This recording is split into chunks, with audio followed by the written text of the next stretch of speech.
passion and violence have long shaped King's Cross. And everywhere it's sex, sex, sex.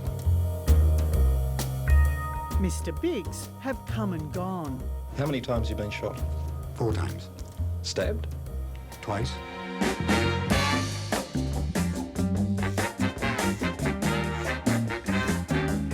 During the wars, American soldiers came searching for a good time and found it in the Cross. The Cross rocked in the R&R days. It was just fantastic. Everybody's up there dancing in the streets. It's a man's world. This is a man's world. Elizabeth Burton started her onstage career in the 60s as a go-go dancer. There were clubs on either side of the street. There was the Stardust around the corner, and the Stardust, it was like a go-go cage you danced in. So you would run from one show to the other. It was exciting, dynamic, fun, free. Hats were an important part of your act. They were a very important part of the act. Why? Because I'd take it off, then I'd have hair up, and then I'd take the hair down, so it was a reveal. When I first started stripping, you had to wear pasties on your nipples and a pair of pants that covered your buttocks. Then we were allowed to show our buttocks and went to G-strings, and then they took the pasty away, and then they wanted you to show their ovaries. Money flowed freely. Crime paid well, too well.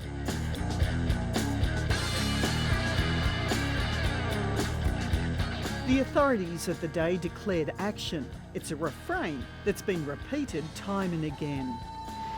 And so the council is planning to try and clean up the Cross.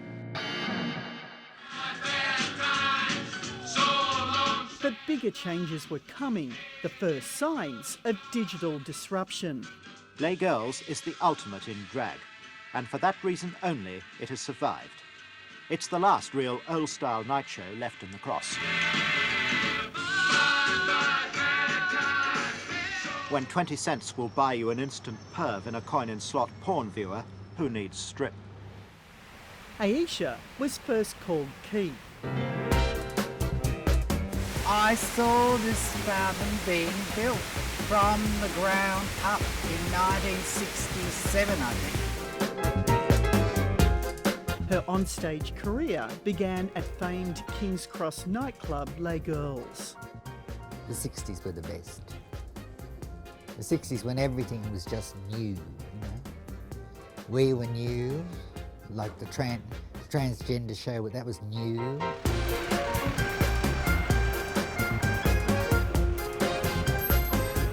Good luck.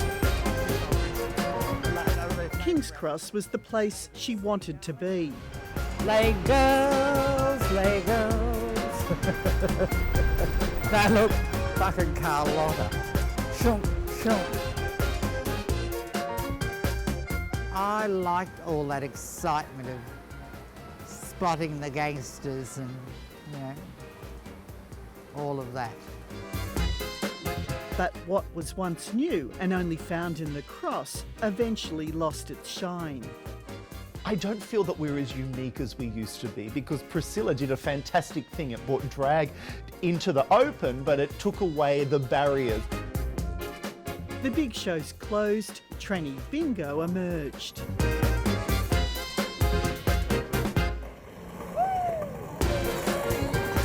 Ladies and gentlemen, good evening and welcome to Tranny Bingo. We should even introduce myself. My name is Penetration.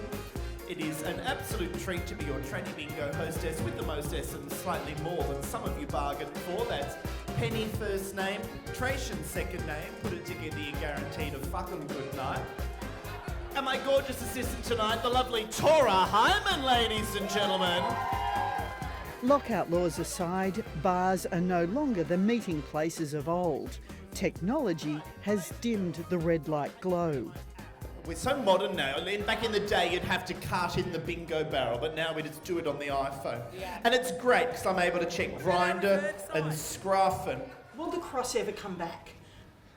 I don't think so, because the taboo that the cross was doesn't exist anymore. A lot of things have changed with drag since I started doing drag 13 or 14 years ago to now. There's TV shows about drag with RuPaul's Drag Race, and that's all over the place now. There's so much more visualisation of drag queens. You know who you're seeing in the cross now? You're seeing the security guards from the strip clubs. You're seeing the security guards from the few pubs and clubs that have managed to survive in the cross. And you're seeing the odd people going to and from dinner because it's a much earlier night. Hi, Elliot. Hi, you. How are you? The usual for me, thank you. Okay. Like hundreds of small business owners, Annette Nevin blames the lockout laws for King's Cross's decline. The cross has never been quite like this. I really mean it. I'm here 6 years. I was in Roslyn Street for 15. That's 21 years. I never seen business as bad as this. But she admits there are other forces at play, and that's the trifecta of gentrification, big money and fashion. It's a strange situation in King's Cross. King's Cross become a bit trendy for coffee and stuff. It's like, you know, they tell you make great coffee, but they don't come back because you're not, you know, you're that little old lady in there making coffee. You're not trendy. You're not trendy anymore. As some shutters have gone up, other doors have opened. Well, it's a very exciting area at the moment because things are changing and for the better. Three, thank you. Rose Lee has spent decades working around the world as an emergency room doctor. She retired to open this restaurant with her brother.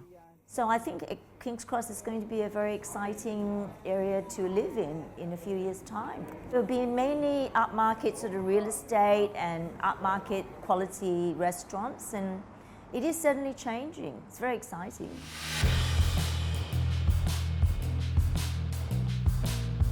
Property developer Theo Onisferou will soon reopen the Astoria Hotel.